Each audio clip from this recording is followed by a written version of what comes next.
उस लड़की को एक तरफ बिठाल कर जब उसके माँ बाप को बुलाया तो उसके माँ बाप से पूछा कि तुम मौलाना जर्जीस को जानते हो? और उन्होंने कहा कि हाँ, जलसा करने आते हैं, मैं जानता हूँ, मशहूर आदमी है।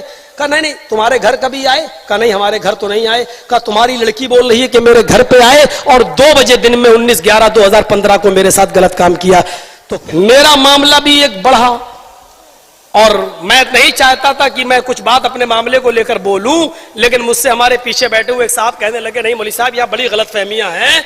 तो अब गलतफहमियां जिसके अंदर हैं तो उसको तो हम दूर कर नहीं सकते, वो तो रहेंगी तो रहेंगी। लेकिन तसव्वुर कीजिए मेरे भाइयों कि इतनी जल्दी इंटरनेट का जमाना है और मैं शुक्रगुजार हूं बनारस की जमात का, मैं शुक्रगुजार हूं वहां के लोगों का। यकीन कीजिए, एक शख्स से हमारी इटावा में राजनीतिक लड़ाई कह लो, सियासी लड़ाई कह लो, ये 10 साल से चली आ रही है। बदकिस्मती से वो भी मौलवी है। नाम लेने की जरूरत नहीं है, आप लोग समझ गए होंगे। और उसने अपना वो चोला बदलता रहता है। मऊ में भी आया था, उसको देवबंदी लोग बुलाते हैं तो वो देवबंदी बन जाता है, बरेलवी बुलाते हैं तो वो बरेलवी बन जाता है, शिया बुलाते हैं तो वो शिया बन जाता है। इटावा में जैनियों ने बुलाया तो वो जैनी भी बन गया। और यहां शिवलिंग बनते हैं वहां जाकर वो माथा भी टेक लेता है और वो टीका भी लगा लेता है। उसको पैसा चाहिए एनजीओ के नाम पर कि मैंने इतने गैर मुस्लिमों को मुसलमान किया, मेरा इतना बड़ा एनजीओ चल रहा है, इतना बड़ा मदरसा, जबकि सब झूठ है, सब फराड है। चूंकि मैं पूरे मगरबी यूपी का अमीर हूं, मैं उसको तस्दीक लिख कर नहीं देता हूं। मैं कहता हूं तुम्हारे पास 2 बच्चे जब मदरसे में नहीं पढ़ रहे तो मैं क्यों लिख कर दूं? तो वो 10 साल से ये दुश्मनी चली आ रही है कि ये मेरा बाहर चंदा नहीं होने देता है, जहां होता है वहां रोक देता है, और जब कोई तलाश करने आता है मेरा मामला तो ये कह देता है यहां कुछ नहीं।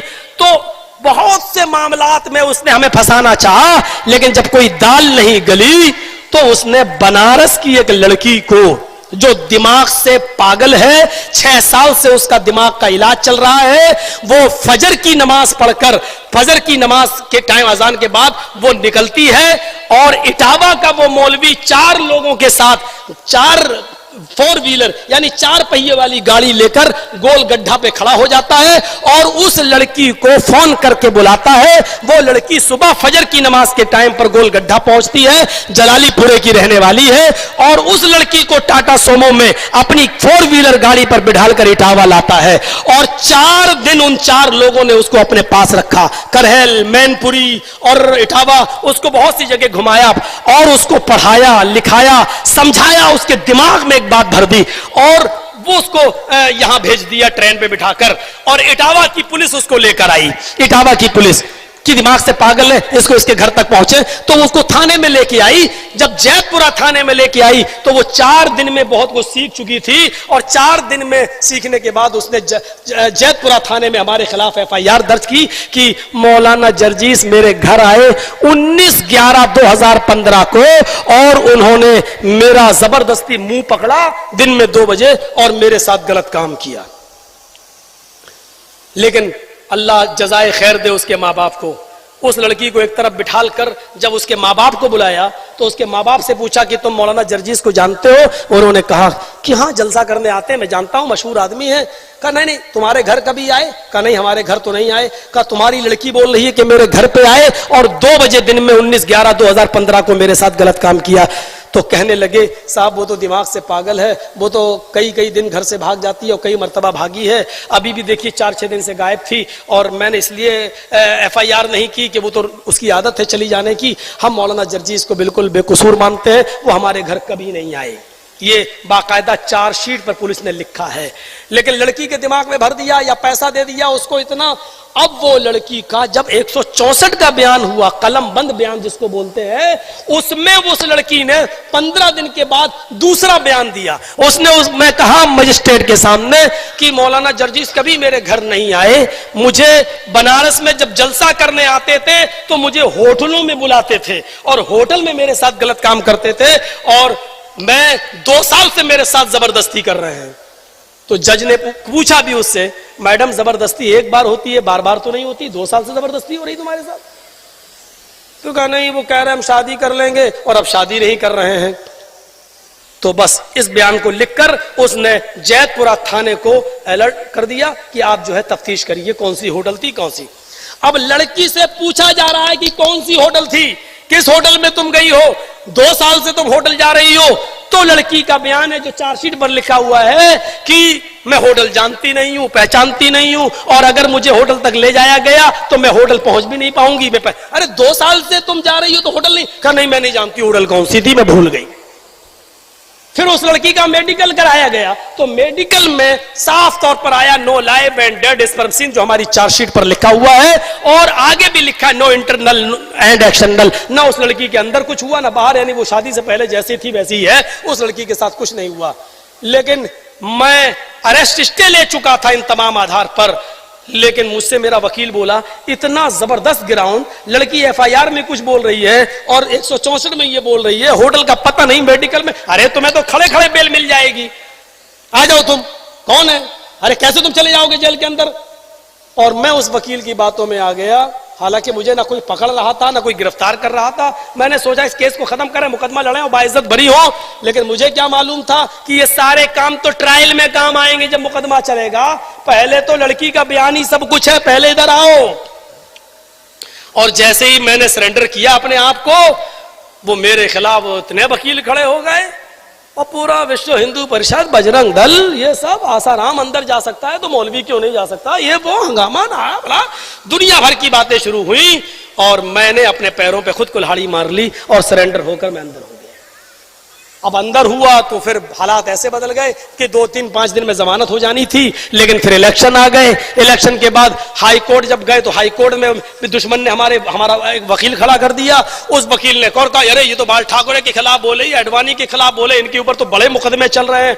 वो हाई कोर्ट ने भी मेरा क्रिमिनल रिकॉर्ड मंगा लिया कि इनका क्रिमिनल रिकॉर्ड मंगाओ, उसके बाद देखेंगे। अब क्रिमिनल रिकॉर्ड कोई हो तब तो है, कोई रिकॉर्ड नहीं। हर थाने से मेरे पास नील की, कोई थाने में रिपोर्ट ही नहीं है, सारे थानों से नील रिपोर्ट आई। हाँ, कानपुर में एक मुकदमा था मेरे ऊपर 153 का, तो वो मुकदमा उसमें मैं बेल पे छूटा हुआ था। तो हमारे वकील ने बहस की, अरे 153 क्या, आजकल शराबी को शराबी कह तो वो एफआईआर करा देता है, जुआरी को जुआरी कह तो वो एफआईआर करा देता है, तो ये कोई मुकदमा नहीं है, कोई अपराध नहीं है। तो जज ने कहा कि भाई क्या बात, कहा भाई लड़की बालिग है, कह रही है कभी घर कभी कह रही है घर, मेडिकल में कुछ है नहीं, लिहाजा उसने फौरन बेल दे दी मुझे। अब जब बेल मिली मुझे तो अब मेरा दुश्मन फिर चौकन्ना हुआ। अब तो बेल मिल गई, अब तो जर्जिस भी मेरे खिलाफ कुछ ना कुछ करेगा। तो उसने फौरन कानपुर में जाकर मेरे खिलाफ कानपुर का वारंट जारी करवा दिया। अब मैं नहा धोकर बैठा था कि आज मेरी बेल हो रही है, आज मैं रिहाई है, बनारस से निकलूंगा। तो बनारस से रिहाई तो आई नहीं, मेरा वारंट और आ गया।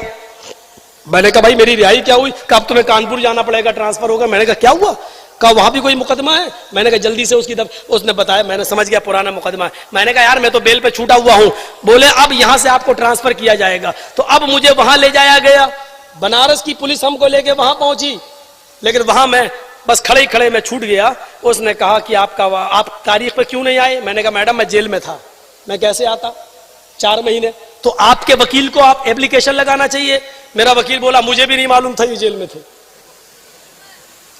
मेरा वकील बोला मुझे भी क्या मालूम, आपने बताया कि मैं जेल में हूं। तो कहा कि चलिए कोई बात नहीं, आपकी बेल तो होगी, आप बेल पे छूटे हुए थे, ठीक है, लेकिन चूंकि जेल से छूट रहा हूं इसलिए जेल में जाना ही पड़ेगा 2 घंटे के लिए। फिर मैं कानपुर की जेल में गया।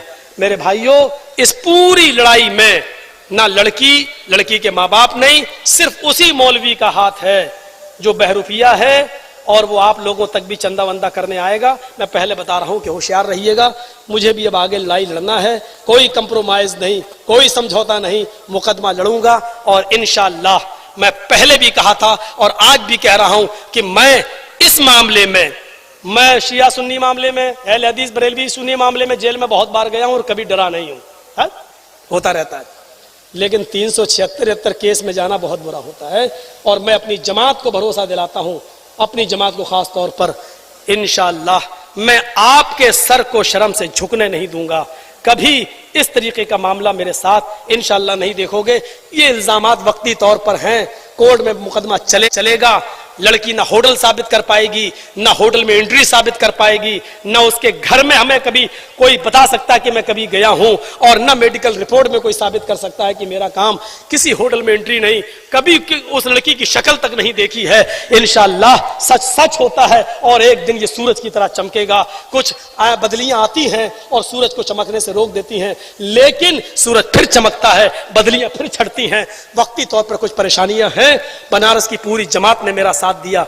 कल का जलसा भी बनारस में ही था मेरा, जलालीपुरे में, उसी मोहल्ले में जिस मोहल्ले का ये मैटर है। लेकिन हमने एक दो मौलाना का वहां से फोन आया मेरे पास, बेटा मैं तुम्हारे साथ हूं, लेकिन अभी जलालीपुरा थोड़ा छोड़ दो क्योंकि यही का मामला है। लोग ये कहेंगे कि मौलाना जर्जीस को इतनी जल्दी क्या है उसी मोहल्ले में घुसने की। बेटा बाद में 1 महीने के बाद कर लेना। उनकी बात मुझे भी समझ में आई और मैंने उस जलसे को मुलतवी कर दिया। अब वो रमजान की शब कदर में पहुंच गया है, लेकिन कल की ये डेट मैंने इलाहाबाद में नस्सू पहलवान को हडिया के लिए दे दी है और मैं अभी यहां से निकल जाऊंगा।